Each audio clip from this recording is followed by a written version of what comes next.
Quero continuar com você, então, compartilhando a palavra sobre a série Experimentando a Presença. E hoje eu quero falar sobre a interação com o Espírito Santo. Interagindo com o Espírito Santo. Quero ler o texto de Romanos capítulo 8, 26 e 27 junto com você. De novo, quero desafiar você a trazer sua Bíblia, ler sua Bíblia, marcar, anotar, mas eu projeto o texto aqui para a gente ler junto, né? Porque tem muitas versões hoje em dia, então a gente lê numa versão só no telão, mas faça seus apontamentos, alimente-se da palavra. Vamos lá, Romanos 8, 26 e 27. Também o Espírito, semelhantemente, nos assiste em nossa fraqueza, porque não sabemos orar como convém, mas o mesmo Espírito intercede por nós sobremaneira com gemidos inexprimíveis. E aquele que sonda os corações sabe qual é a mente do Espírito, porque segundo a vontade de Deus é que ele intercede pelos santos. Ou por nós, em algumas traduções. Basicamente, o que eu quero trazer para você, para a sua reflexão, para a minha reflexão nessa manhã é desta interação com o Espírito Santo, nossa, dos homens com Ele, existe uma parte dele e uma parte nossa. Então, primeiro, vamos olhar numa perspectiva do Espírito Santo interagindo conosco e depois de uma perspectiva de nós interagindo com Ele. A nossa resposta, ou muitas vezes a nossa própria ação na direção do Espírito Santo. Primeiro, o Espírito interagindo conosco. Ele nos assiste na nossa fraqueza, é o que diz aqui o verso 26, que nós acabamos de ler. Nós não somos mais do que vencedores, como diz a palavra, porque somos fortes. Não há nada residente em nós mesmos que nos faça invencíveis. O cristianismo, ele diverge completamente da psicologia moderna, de que é uma força interior que você precisa botar para fora. Da autoajuda.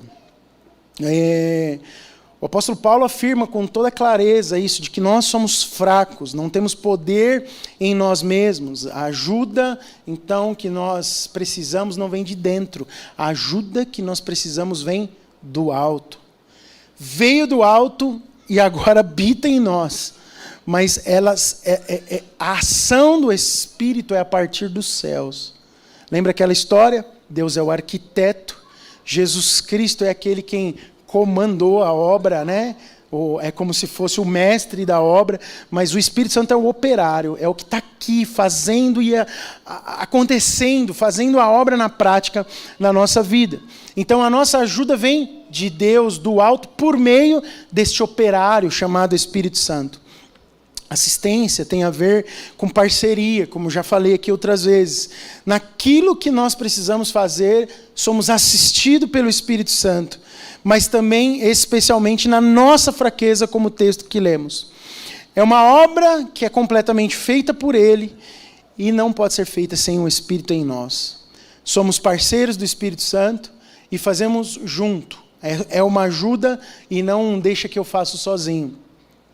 Mais do que simplesmente... Sabe quando você pede ajuda para alguém? Eu podia pedir ajuda aqui, sei lá, para o Walter. Walter, você pode, por favor, tirar essa estante daqui para mim? Porque ela está me atrapalhando. E o Walter fazer sozinho esse trabalho. E ele vinha aqui, tirava a estante, é tranquilo para ele. Então. Não é uma ajuda desse tipo. A ajuda do Espírito Santo vamos imaginar que essa estante é incarregável sozinho, porque o Walter... eu não consigo carregar com a força que eu tenho, então eu pegaria de um lado, ele do outro, e a gente carregaria juntos. É sobre isso que a Bíblia está falando. O Espírito Santo não vem e resolve sozinho, o Espírito Santo vem e trabalha junto com você. Ele se move junto com você. Existe uma ação humana acontecendo, mas que só pode ser frutífera se tiver junto a assistência do Espírito Santo. Também, igreja. As nossas fraquezas, vamos pensar um pouquinho sobre isso. Nós não temos força interior capaz de vencer o pecado. Mesmo as nossas próprias mazelas, desvios de caráter, o nosso próprio ego. É impossível se vencer sozinho. A verdade é que a gente tem muitas limitações, somos fracos e precisamos do Senhor.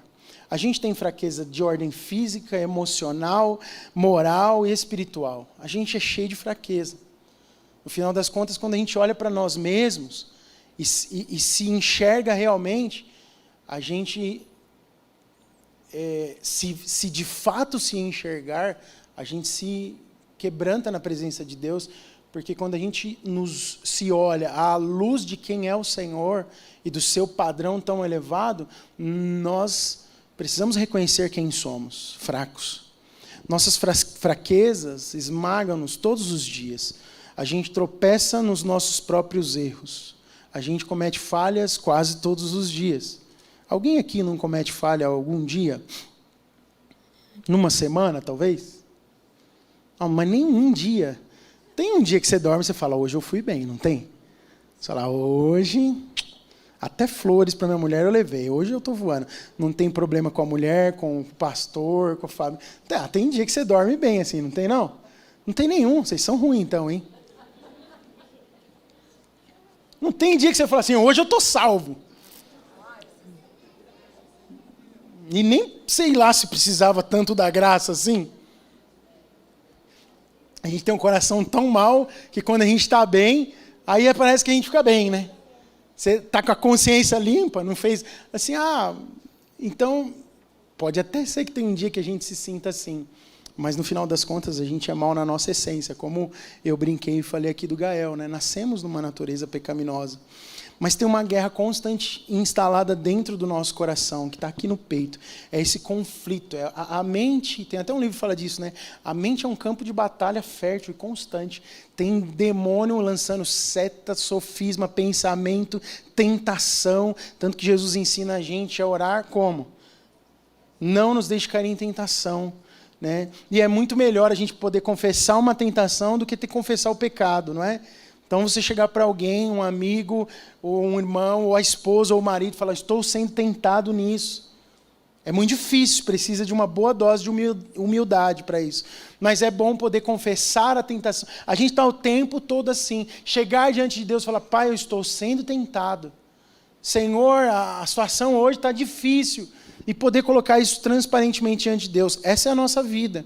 Nossos pensamentos mais íntimos, os nossos desejos mais secretos, revelam de fato como o pecado nos atinge. Por quê? Porque a maior parte das coisas que estão escuras e guardadas dentro de nós, a gente não fala nem com ninguém. Por quê? Porque somos mal, muitas vezes, na nossa essência. Então nós temos fraqueza, sim ou não? Alguém aqui tem fraqueza? Diga amém. Não sabemos orar como convém. John Stott fala o seguinte, nossa fraqueza, eu não sei se eu pus essa frase dele aí, nossa fraqueza decorre de não sabermos orar convenientemente. Está aí? Leia comigo essa frase de Stott.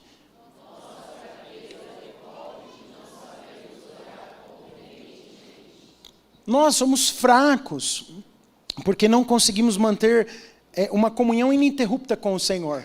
Semana passada nós falamos um pouco sobre, retrasada, sobre a comunhão com o Espírito, que é essa koinonia. Deus quer estar em comunhão constantemente conosco. O Espírito Santo deseja falar conosco a todo momento. Se nós estivermos com os ouvidos espirituais abertos, ouviremos sempre de Deus. Sempre haverá uma percepção. Sempre haverá algo que Deus vai querer falar com você, mas a gente interrompe a comunhão com Deus. Por vários motivos. Às vezes estamos nervosos, às vezes o dia não está bom, às vezes as coisas não estão acontecendo como a gente planejou e o coração fica atribulado e a gente interrompe a comunhão que deveria ser constante com o Senhor. A gente é fraco porque não consegue orar convenientemente ao Deus onipotente, onipresente e que é a resposta para as nossas dificuldades. Nosso maior problema, então, necessariamente, não está na fraqueza, mas está no distanciamento que a gente tem daquele que pode nos assistir na nossa fraqueza.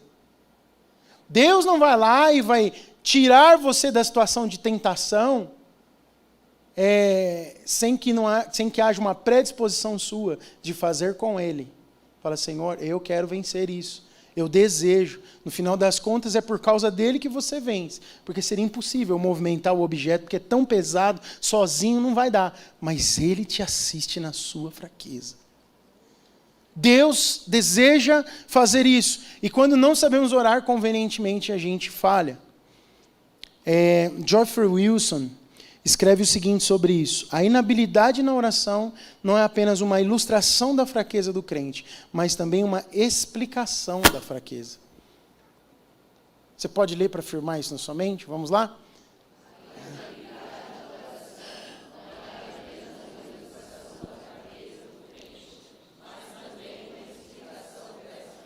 Crente que não ora, em outras palavras, é fraco espiritualmente. Porque você conversa pouco com o seu Criador, você tem pouca relação com o Espírito Santo, as suas fraquezas estão sempre na sua cara. Estão sempre... Você vive uma vida vendo mais fraquezas do que vitórias. Você percebe? Agora, quanto mais conversa, quanto mais intimidade, quanto mais habilidade com oração... Eu fiquei pensando sobre isso, né? Por que habilidade de coração? Porque o crente que ama a presença e a comunhão com o Espírito Santo, ele dá seu jeito para orar. Você dá seu jeito, você quer conversar. A gente dá um jeito para conversar com quem a gente ama. Você imagina, o Johnny passar o dia inteiro sem falar com a Adriana.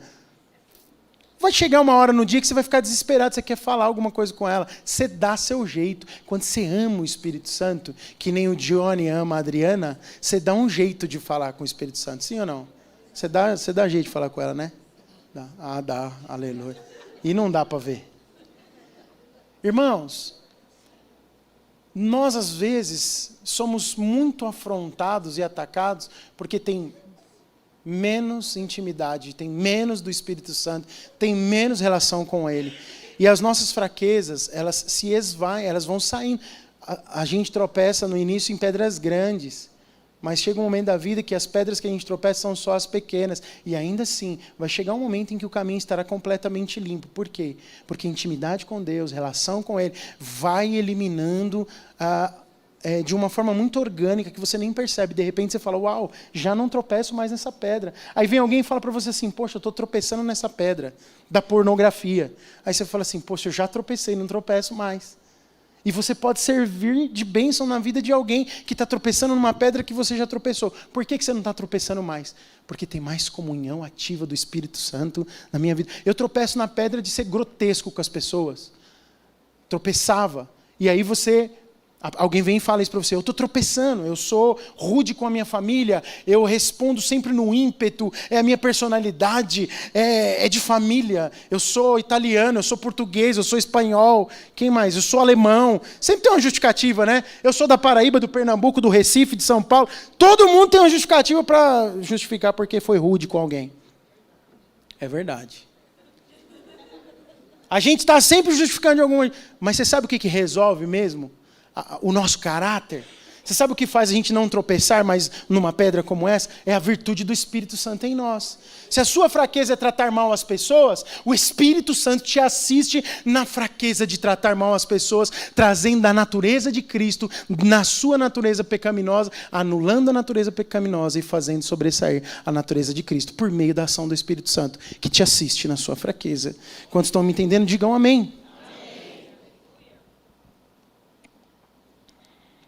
A gente não sabe orar, realmente. Às vezes a gente pede para Deus, como diz a Bíblia, né? Uma pedra, pensando que está pedindo pão. Às vezes a gente está pedindo para Deus uma cobra. Na verdade, a gente estava querendo pedir peixe, mas está pedindo uma cobra. Às vezes a gente pede coisas que nos destroem, pensando que estamos pedindo vida para Deus. E às vezes a gente vai... Pense bem, eu quero aprofundar um pouco, daqui a pouquinho nisso. Quem sabe pedir para Deus aquilo que vai de fato fazer diferença e ser relevante na minha e na sua vida, é o próprio Espírito habitando dentro de nós. Ele nos assiste na nossa fraqueza. O Espírito Santo, olha que coisa linda, irmãos, ele não te escorraça por causa da sua fraqueza. Ele não sente nojo de você por causa da sua fraqueza. Isso é tão precioso. Porque nós somos amados mesmo apesar das nossas fraquezas. O Espírito Santo não nos deixa entregues a nós mesmos por causa das nossas fraquezas, mas Ele é aquele apaixonado por nós que, apesar das nossas fraquezas, Ele tem disposição de nos assistir na nossa fraqueza. A palavra traduzida por assistir aqui do original significa um pouco mais de assistir. Eu falei um pouquinho disso no meu exemplo, mas o sentido é que o Espírito toma a nossa carga de forma conjunta, não como um socorro apenas. Deus é um Deus de socorro, sim ou não? Num momento de angústia, normalmente as pessoas clamam pelo nome do Senhor. Mas eu estou falando aqui para você de uma relação constante, íntima, pessoal, não um socorro. Deus te socorre, sim, amém, glória a Deus por isso. Mas Ele é um Deus de relacionamento. Diga, o Espírito Santo é uma pessoa de relacionamento. Diga isso. Ele caminha conosco, Ele nos sustenta, Ele está na nossa jornada. Se a gente se sente cansado, Ele toma a gente no colo. Se a gente precisa de fortalecimento, Ele nos fortalece. O Espírito Santo tem constância na nossa vida. As nossas fraquezas poderiam nos levar ao desfalecimento, ao desespero, se não fosse a assistência permanente do Espírito Santo em nós. É normal a gente enfrentar momentos difíceis na nossa vida, dias difíceis, e a vida precisa continuar apesar dos momentos difíceis. Mas nós temos o Espírito em nós. Às vezes chega uma enfermidade grave. Nós temos algumas irmãs preciosas nossas internadas. Essa semana foi uma semana de hospitais para mim. E você é confrontado pela luta da vida, quando você vê alguém numa cama que você convivia aqui no dia a dia, acometido de um câncer, de uma metástase, de uma palavra médica que diz acabou. E você fica confrontado com aquilo. E aí você olha para um marido, para um filho, para uma filha, e você não tem palavras para dizer. Você não existe palavra de sabedoria humana que console alguém diante de um luto. Não tem o que dizer. É tudo muito paradoxal dentro de nós mesmos, porque confiamos e às vezes parece que nos perdemos. Mas há um fato, o Espírito de Deus, até nesses momentos mais difíceis, Ele está ali nos assistindo na nossa própria fraqueza. É por isso que conseguimos manter o equilíbrio diante das situações assim. Diante do medo da morte, por que tem equilíbrio no meu e no seu coração? Porque tem um Espírito que nos assiste na nossa fraqueza. Seja a morte de alguém querido, a eminência da morte própria, nós podemos ser assistidos na nossa própria fraqueza, do medo de morrer, por um Espírito que não nos abandona nem na hora da morte. Aleluia! Isso é precioso. O Espírito Santo, ele não guarde isso no seu coração, ele não é só uma influência, uma energia, alguém que distante que vem e passa e você sente não, o Espírito Santo é presente, consolador, quem Cristo enviou para ficar no lugar dele, para estar com a gente, para ser o amigo de todos os dias, o amigo da hora boa e o amigo da hora ruim, com quem celebramos, com quem choramos, e aquele que sabe as coisas que nós precisamos sem mesmo a gente ter ideia. Você tem um amigo assim? Eu tenho. Um amigo que te dá as coisas que você precisa, ou te ajuda a chegar nelas, sem você mesmo saber. É aquele que criou os céus e a terra, e habita dentro de nós. O verso 27, do texto que nós lemos de Romanos, tem uma outra versão, que eu marquei ela aí, quero ler com você. Lê comigo essa versão, o verso 27 somente. Vamos lá. De novo, agora eu peguei você, hein, com trava-línguas aí. Perscrutador. Errei. Não tem é tá. Perscrutador. Vamos juntos agora? E o perscrutador de coração. Errei. Sabe o que pensa o Espírito. Porque o Espírito... Então, o perscrutador de corações, ele sabe o que o Espírito pensa. Porque o Espírito intercede pelo povo de Deus de acordo com a vontade de Deus. Olha só, no Antigo Testamento, a gente vê o nome de Deus como Yahvé, o tetragrama lá, né? YHWH, Yahvé. Outros nomes são dados para Deus e traduzidos como o Todo-Poderoso, o Santo de Israel, o Yahvé dos Exércitos, Jeová, o Senhor dos Exércitos, o Deus de Abraão, e tem uma série de nomes dados para Deus no Antigo Testamento. Tem um que eu gosto muito, que é o Senhor, que é a nossa justiça, Jeová Tsidkenu. A gente já ouviu canções atualmente, Jeová Jireh, que é o Deus provedor. Então tem muito nome no Antigo Testamento que denominam Deus. No Novo Testamento, a gente vê Jesus em João, especialmente no Evangelho de João, com frequência se referir a Deus, dando nome para Deus, de acordo com a missão que ele tinha recebido. Ele fala, o Pai que me enviou. Então o nome de Deus para Jesus em João, muitas vezes é falado como o Pai que me enviou. Em Romanos, a gente vê no capítulo 4, no capítulo 8 também, no verso 11, nós lemos o verso 26 e 27, mas no 11 e 4, 24, diz que é aquele que ressuscitou Jesus dentre os mortos. Então Deus recebe vários nomes, e agora esse nome difícil aqui de falar. A Bíblia também está chamando Deus de perscrutador de corações.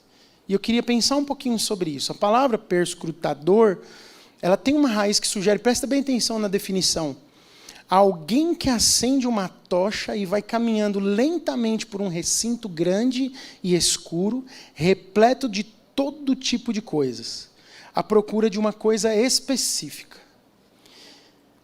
Pelo que ele estaria procurando? O que aconteceria quando ele encontrasse? Então imagina alguém com uma lanterna, entrando numa caverna completamente escura, se deparando com todo tipo de coisa, mas à procura de uma coisa específica.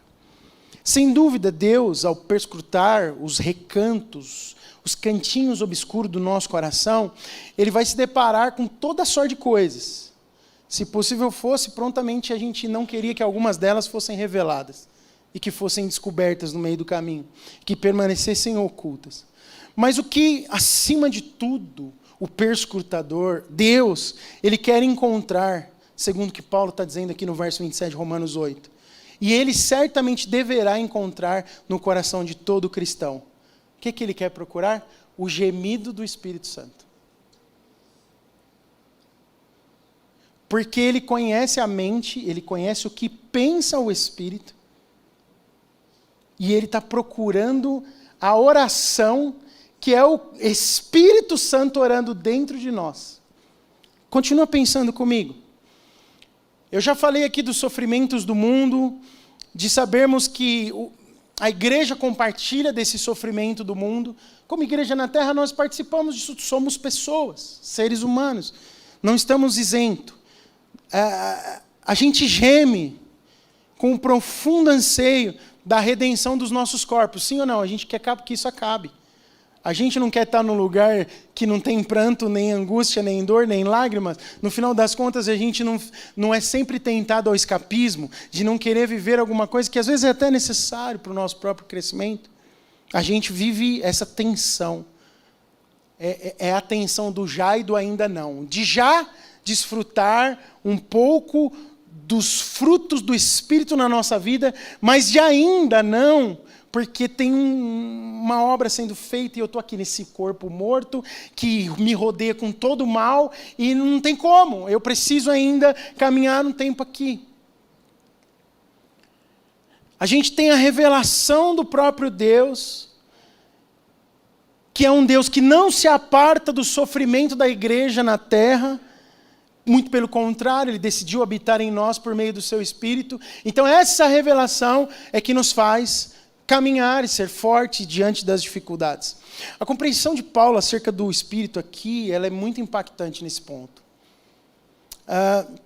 No exato momento em que a gente está lutando em oração, você não ora às vezes que falta palavra para dizer o que você precisa pedir, falar, ou escancarar o seu coração para Deus? Nesse exato momento que a gente luta, o Espírito exclama do mais íntimo do nosso ser dentro de nós. Para quem tem o Espírito Santo e ora, com a consciência de que tem o Espírito Santo, você está numa guerra mental, querendo orar a coisa certa, querendo falar o que é preciso falar, e o Espírito está exclamando, é isso que está escrito aqui na Bíblia, dentro de você, Coisas que só podem ser traduzidas para você mesmo como murmúrio, como gemido, como coisa indizível em palavras na língua que você entende. Uau! É esse espírito que está orando nesse instante de dificuldade de saber o que dizer numa oração e num clamor. E ele,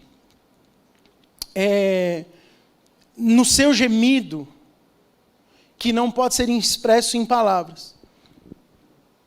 Essa oração, irmãos, é uma oração que mergulha nas nossas profundezas, nas frias e escuras profundezas da nossa alma, para além da nossa visão ou de qualquer tipo de conhecimento humano, mas não para além do perscrutador de corações. É para além de nós, mas não para além dele.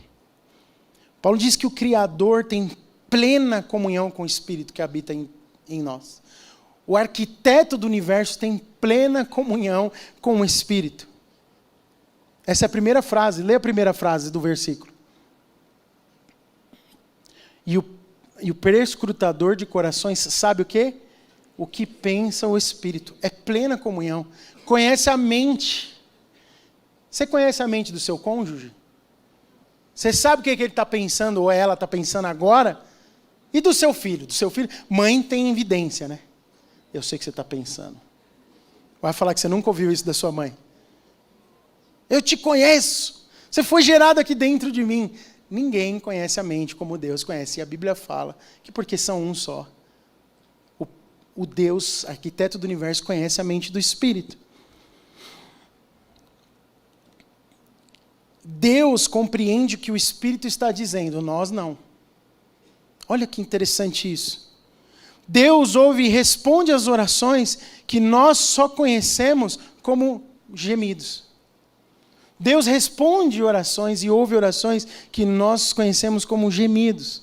Quando só nos resta um espírito inquieto, uma tribulação, colocado diante das dores que a gente está vivendo e das incertezas, de um coração pesado, Deus sabe o que o Espírito ora, intercedendo por nós, e nos responde.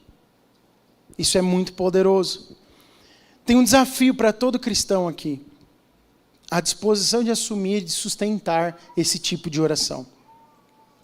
A oração na qual nós somos envolvidos no diálogo, que é um diálogo redentor e amoroso entre o Espírito e o Deus Criador, o Pai Celestial. De novo, é uma oração onde nós, de fato, estamos orando no Espírito, e quem está fazendo essa oração é o Espírito em nós, e a gente só é a parte que recebe, porque a gente está se permitindo deixar Deus orar por nós mesmos, por meio desse operário chamado Espírito Santo dentro de nós. Que coisa difícil de entender e de viver.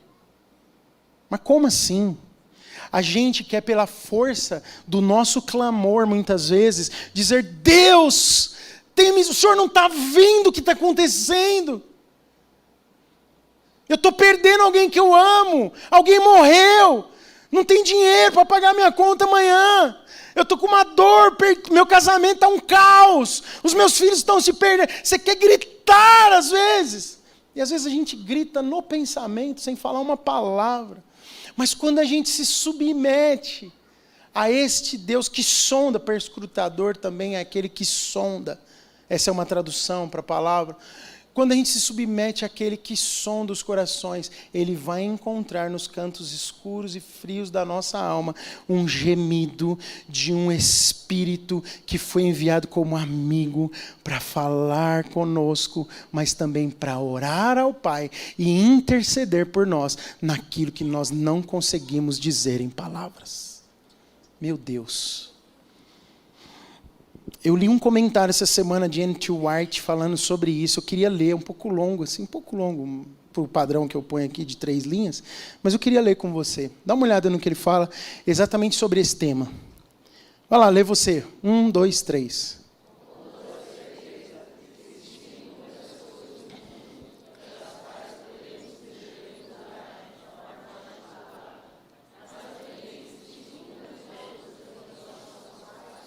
Tudo que podemos fazer é permanecer em silêncio na presença de Deus e permitir ao Espírito gemer, e ao perscrutador de corações sondar esse gemido e reconhecê-lo pelo que de fato é: sofrimento de acordo com o modelo do Messias. Dá uma pausa aqui. Olha só a relação que ele está fazendo aqui agora. Tem coisa que a gente consegue orar de forma articulada, falar palavras. E tem coisa que a única coisa que a gente é capaz de fazer é o quê? Ficar em silêncio. E permitir o quê? Que o perscrutador, aquele que vai fundo como uma sonda, faça o quê? Entenda os gemidos, interprete aquilo como o que de fato é. E o como que de fato é, que é a conclusão dele, que é incrível. O que é? Depois dos 2 pontos, o sofrimento de acordo com o modelo do Messias. Paulo ensina sobre isso, né? Assumir os sofrimentos de Cristo para que com Cristo também sejamos glorificados.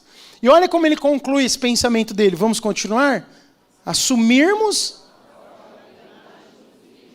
dessa maneira na realidade, a oração segundo esse padrão é simplesmente uma parte no processo de conformação, pois a partir daí surge em nosso coração aquele amor do Shema por Deus, como vemos em Romanos 5. O que é o amor do Shema? Você lembra, eu falei muito disso ano passado, né?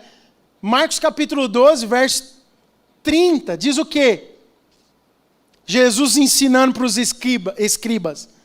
Onde é que se resume a lei e os profetas? Jesus fala assim: ame o Senhor, o seu Deus, de todo o seu coração. O que N.T. Wright está falando aqui? Ele está dizendo o seguinte: quando essa oração íntima no meu coração, decifrada somente pelo perscrutador, feita pelo operário Espírito Santo, a partir de mim, uma coisa que eu não consigo dizer com palavras, ela é feita dessa forma tão perfeita e tão linda.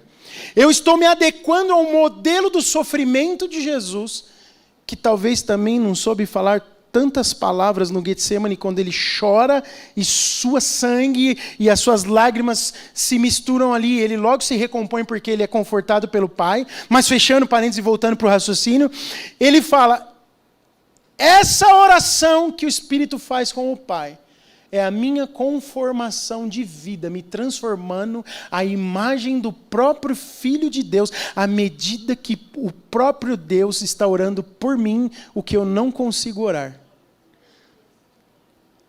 É o nível mais alto de oração que talvez como ser humano você não vai conseguir explicar para alguém um dia. Você orou pelo quê? Não sei direito o que eu orei, eu sei que eu estou mudando e eu não sei explicar.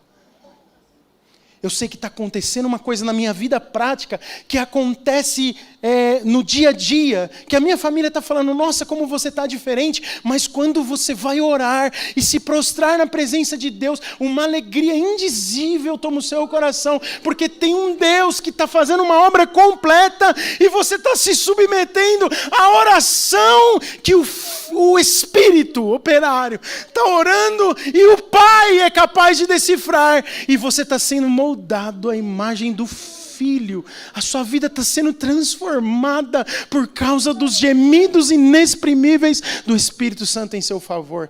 Uau! Que relação é essa? Que interação é essa do Espírito com a gente? É só quem tem o Espírito Santo pode crer nisso, porque eu vou te falar, porque entender já é complicado. Mas quem tem o Espírito Santo experimenta isso. Nós somos transformados de glória em glória, porque os gemidos inexprimíveis são ouvidos. Aleluia. Deus te faz forte na sua fraqueza para suportar o luto de alguém querido que partiu e não desmaiar na hora do velório. A gente vê as pessoas em desespero, nos hospitais, nos cemitérios, sem rumo, mas a gente consegue permanecer firme, porque tem um Espírito que nos assiste na nossa fraqueza. Se estamos depressivos, Ele é a nossa alegria. Se estamos doentes, Ele é a nossa cura. Se nos falta instrução, Ele é a nossa sabedoria. Se precisamos de recursos emergentes, Ele é o Deus provedor. Ele é tudo o que precisamos, e Ele geme dentro de nós quando nós não conseguimos pedir apropriadamente o que precisamos. A melhor coisa que a gente tem a fazer então é se render e permitir que Ele faça a obra que Ele tem para fazer em nós. E do nosso lado? Do nosso lado, a minha vontade dessa parte é só falar assim, relaxa e mergulha no rio de Deus. Deixa Ele fazer. Na verdade, esse é um melhor conselho que eu podia dar para você sobre isso. Tessalonicenses 5,19, primeira carta, diz uma frase, o versículo, um dos mais curtos da Bíblia. Só pede para Jesus chorou. Leia aí comigo. Não apagueis o Espírito. O uso da palavra apagar traz essa figura do fogo, né? Você apaga o quê? Fogo. Apagamos o fogo quando a gente faz o quê? O que tem que fazer para apagar o fogo? Água, extintor, soprar, velinha. Como é que apaga o fogo? Você tem que... Não pode ter mais oxigênio. Tirou oxigênio, você pôr um copo em cima da vela, o que vai acontecer? Uma hora vai apagar. Jogar terra em cima, sufoca, apaga. O fogo precisa ser mantido. O fogo do altar do meu coração e do seu coração precisa ser mantido. Levítico 6 fala sobre isso, do fogo do altar. Nós temos um altar no nosso coração. Nós não podemos permitir que o Espírito seja soterrado, ignorado, deixado de lado, sufocado. Nós precisamos dar vazão, precisa ter oxigênio. O fogo precisa ser mantido aceso. Nós apagamos o fogo quando a gente cede deliberadamente às tentações. Não estou dizendo que você não vai pecar. Acabei de dizer aqui que você é, assim como eu, cheio de fraquezas. Mas quando a gente cede às tentações e pecamos, quando deixamos de orar e de permitir que o Espírito ore por nós e de obedecer ao Senhor na sua palavra, o que vai acontecer conosco, irmãos? Nós vamos apagando o fogo. Apagamos o Espírito. Nós apagamos o Espírito quando nós simplesmente ignoramos que ele é um fogo que precisa ser mantido aceso. Na igreja de Tessalônica, por que Paulo escreveu isso também para eles? Paulo escreve isso no finalzinho do capítulo, dando as suas considerações finais. Eu não quero entrar muito no contexto deles, mas só para você entender um pouquinho do contexto. Mas era uma igreja que havia recebido muitos dons. E Paulo estava falando com eles porque eles estavam sendo indiferentes, deixando um pouco os dons de lado. E não estavam preocupados com aquilo. E eles e Paulo percebeu o quê? Que aí ignorar e ser indiferente aos dons estava fazendo com que os dons se extinguissem. E a edificação da igreja ficaria prejudicada. Então, por isso ele diz, não apaguem o Espírito. Champlin, quando vai falar sobre isso, o comentarista, ele fala do verbo benume, que significa extinguir e apagar, que significa também suprimir. Esse verbo foi usado aqui para dar essa ideia de apagar o fogo, mas também ele era usado quando falava sobre ressecar coisas molhadas. Entende? Sim, é fazer com que aquilo perca o propósito. Ressecar coisas molhadas para que elas se tornem secas. Também transmite a ideia de tornar as coisas inativas. A gente precisa de ter consciência de que manter a chama do Espírito acesa na minha e na sua vida é uma responsabilidade nossa. Então eu falei da obra do Espírito, da interação dele para conosco, mas e a nossa para com ele? É permitir que essa chama fique acesa. Dizendo não quando tiver que dizer não. Sendo gentil quando tiver que ser gentil, mesmo sem querer ser gentil. Pedindo ao Espírito Santo que transforme o nosso caráter todos os dias. E orando Gálatas 5:22 insistentemente. Eu quero manifestar diariamente o fruto do Espírito. É simples assim, não é uma mágica. Não tem uma varinha. É pensar nisso. Sabe a tal da intencionalidade? É ser intencional. É de manhã falar, Senhor, eu quero manifestar o fruto do Espírito em mim. Ou simplesmente dizer, eu quero essa chama acesa. Eu quero essa chama acesa. Eu desejo isso. Irmãos, você não precisa saber uma receita de bolo. O simples fato de se abrir, o simples fato de dizer, é isso que eu desejo para mim, é essa conformação, a semelhança de Cristo, é tudo que é necessário para Ele fazer.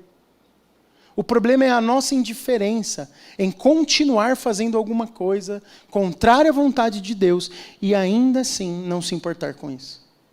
Esse é o grande problema. Isso apaga o Espírito na nossa vida. O Espírito é um rio. A gente cantou 2 canções hoje que falam disso. A primeira canção fala o quê? E eu vou mergulhar meu coração nesse mar de gratidão. O Danilo já ressaltou isso, referindo-se à gratidão. Mas o rio do Senhor é um rio que flui. Eu não vou entrar muito na análise da exegese desses 2 textos, mas você já tem esse conhecimento. Eu quero só te lembrar de que nós vamos ao rio, de que nós mergulhamos e que tem uma forma para fazer isso. Lê comigo João, capítulo 7, os versos 36. Vamos o 38 e 39a só. Leia comigo. Quem crer em mim, como diz a Escritura, fluirão rios de água viva. E Jesus fala isso se referindo ao quê? Ao Espírito. Quem é o Espírito também, então, nas Escrituras? Um rio. E o rio flui. O Espírito também é um rio.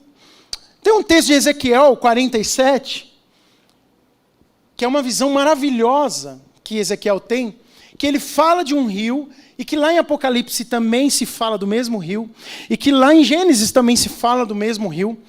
E é tão precioso que esse rio falado, que é o rio de Deus, e que aponta também para a figura do Espírito Santo, é um rio que por onde passa, é lindo isso, você vê isso em Gênesis e vem lá em Apocalipse, que é o que vai acontecer. Esse rio vai banhar as raízes das árvores, e as árvores que são banhadas pelas raízes desse rio, as suas folhas serão cura para as nações. O Espírito de Deus é um rio de cura. Por isso que você vê gente cheia do Espírito, pode estar até um exército se levantando contra ele. Ele tem a ousadia de dizer que ele se sente seguro. Por quê? Porque ele é curado nas suas emoções, não tem medo. Ele pode estar na cama de um hospital em estado terminal, ele tem segurança de que se for a vontade de Deus, ele é curado e sai daquela cama daquele hospital. Mas se não for, ele estará com o Senhor eternamente. Então assim, a preocupação é outra, estamos falando de outro nível. O fruto seria para alimento das nações, dessas árvores que são banhadas para esse rio. Então esse é só um pouquinho do contexto de Gênesis e de Apocalipse, desse rio que o profeta Ezequiel narra aqui no capítulo 47. Mas o que eu quero falar com você rapidamente desse rio? Leia comigo os versículos aqui, eu pus uns grifos meus na versão revista e atualizada do Arte. Vamos lá, ó. Verso 3 do capítulo 47. À medida que o homem foi para o lado leste, com uma linha de medir na mão, mediu 1000 côvados, 530 metros. Ezequiel, ele fala assim, olha, quando ele começa a contar essa experiência, ele fala assim, que um homem veio até ele e mostrou para ele o rio, que é esse rio que eu acabei de dizer para você, que está lá em Gênesis e em Apocalipse, que saía pelo leste, tem toda uma explicação que nos mostra, Apocalipse, se não me falha a memória, fala que é o rio que sai do trono de Deus, e aqui em Gênesis fala que é o rio que saía do lado do Eufrates, é o rio lá do Éden. E ele vai explicar isso tecnicamente. Eu não vou entrar nisso agora porque eu não tenho tempo para isso. Mas ele vai contar a visão e aí ele começa. E quando eu tive a visão do rio, este homem que me mostrou o rio pegou pela minha mão, e vamos lá, agora nós vamos ler. À medida que o homem foi para o lado leste, com uma linha de medir na mão, ele mediu 1000 côvados, 530 metros. Vamos seguir juntos? E levou-me pela água que batia no tornozelo. Então, 530 metros à frente, imagina um rio. Acho que nem na praia dá para fazer esse teste, né? 530 metros para dentro, tornozelos. Continuando. E ele mediu mais 1000 côvados, 1060 metros aqui nesse ponto. Então, 530 mais 530. Nesse ponto, 1060 metros. E levou-me pela água que chegava ao... Então, 530 no tornozelo, 1060 no joelho. E continua, vamos lá. Mediu mais 1000. Agora chegamos em 1590 metros. E levou-me pela água que batia, algumas versões, nos lombos. Então, 1,5 quilômetro, um pouquinho mais, águas na cintura. Continuamos. Mediu mais 1000. Chegamos em 2120 metros. Mas agora era um rio que eu não conseguia atravessar, porque a água havia aumentado e era tão profunda que só podia atravessar a nado. Era um rio que não se podia atravessar andando. O que eu quero trazer para você dessa visão e dessa experiência de Ezequiel?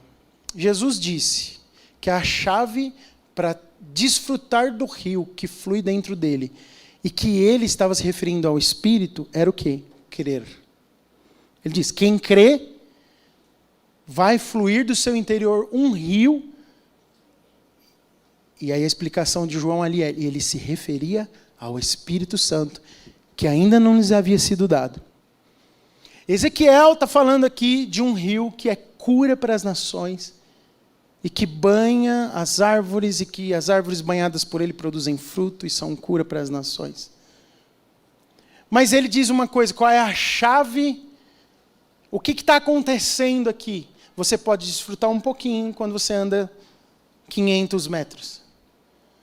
Você desfruta um pouco mais quando você anda mais 500 metros. Mas tem uma possibilidade para você. Você pode chegar nos 2.120 metros e não conseguir controlar. No final das contas, aonde é que Deus quer levar-nos? É aonde as coisas fogem do nosso próprio controle. E o que Ezequiel faz na visão que ele tem? O que ele faz? Ele recebe o que lhe estava sendo dado. Ele diz, o homem me tomou pela mão e me levou. Ele podia dizer, eu não vou. Eu não sei nadar. Tem gente aqui, inclusive da minha família, que se eu pegar na mão e começar a entrar no mar, até o joelho vai. Passou do joelho, nem eu vou, porque eu também não sei nadar. A gente trava. Mas essa dependência, irmãos, o que está envolvido nesse aprofundar-se? Uma entrega, uma confiança extra, um desejo de experimentar aquilo que vai fugir do nosso controle, mas que nos fará experimentar coisas que quem resiste não experimentará. Aonde eu quero chegar? Não resista à ação do rio de Deus, a saber, o Espírito Santo na sua vida, porque se você resiste, você não desfruta. Qual que é o meu lado na interação com o Espírito? É permitir-me ser levado. E a primeira chave para essa interação funcionar é crer. Eu creio. Eu creio em quem? Em Cristo. Jesus, quem crer em mim, do seu interior fluirão rios de água viva. E isso tinha a ver com o Espírito Santo. É o que a Bíblia diz. Ezequiel, lá no Antigo Testamento, falando sobre isso, ele fala que o rio que cura precisa de uma ação nossa, que nada mais é que uma permissão.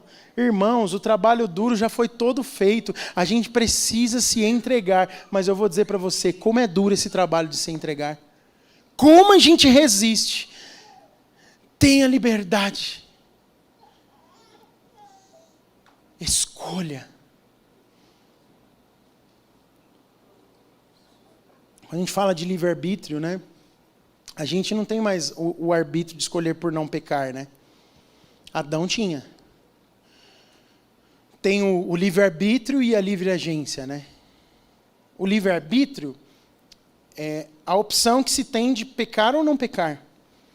Quando você vai ver os escritos teológicos sobre isso, você vai entender isso. Tem uma diferença entre livre-arbítrio e livre-agência. Livre-agência por causa do livre agente, que sou eu que escolho as coisas de forma moral. Eu escolho, dentro da graça de Deus, fazer ou não. Sou responsável pelos pecados que cometo, pelas atitudes corretas e erradas. Sou responsável pelos meus atos. Mas eu já nasci num corpo de pecado. O apóstolo Paulo fala muito sobre isso, né? O profeta Jeremias falou sobre isso, que o coração do homem é enganoso. Paulo fala que o mal que ele quer fazer, que ele não quer fazer, ele faz, está sempre perto dele. Mas o bem está sempre distante, ele está sempre falhando naquela luta carne e tal. Então eu e você estamos num corpo de carne. Não tem mais jeito. Não dá para escolher não ser, não dá para escolher não ser pecador. Você nasceu pecador. Mas você sabe que tem uma coisa interessante que acontece sobre isso. Na livre agência a gente entende isso. né? Adão, nesse sentido que eu expliquei aqui, era um livre agente. Ele podia ter a escolha, mas ele tinha livre-arbítrio. Você e eu somos livres agentes, mas não temos livre-arbítrio, porque nós somos pecadores. No entanto, como livres agentes dos nossos atos, nós podemos nos submeter à vontade do Espírito, que é Ele que acerta em nosso lugar. Ou seja, tudo de bom que você pode fazer é a partir dessa influência e dessa interação do Espírito em você. Não tem como você fazer alguma coisa boa porque você é bom. Tudo que eu e você fazemos de bom tem a ver com a ação do Espírito em nós. Ah, pastor, mas tem gente boa na Terra, não tem? Uma vez eu ouvi uma cientista muito famosa, eu não me lembro o nome dela, uma chinesa, ela é contemporânea nossa. Domingo que vem eu falo o nome dela. Mas ela disse assim, por que o mundo está tão mal? Nascemos bons. Um bebezinho, ele está sempre querendo fazer coisas boas. Ele não nasce com uma essência ruim no seu coração. Irmãos, isso é um engano. Porque, segundo a Bíblia, o livre agente faz as coisas de acordo com a sua natureza. Se a nossa natureza é humana, do nosso primeiro pai Adão, somos pecadores. Mas o que acontece com quem é regenerado e recebeu o Espírito de Deus porque creu em Jesus? Tem um rio fluindo dentro de si. E por causa disso, pode viver baseado nessa nova natureza. Tem alguém redimido do seu lado? Diga amém. Amém. Você é redimido pelo sangue de Jesus? Então você pode ter ações que correspondem à sua nova natureza. E aí, quem quer interagir com o Espírito Santo? Fica de pé no seu lugar, então.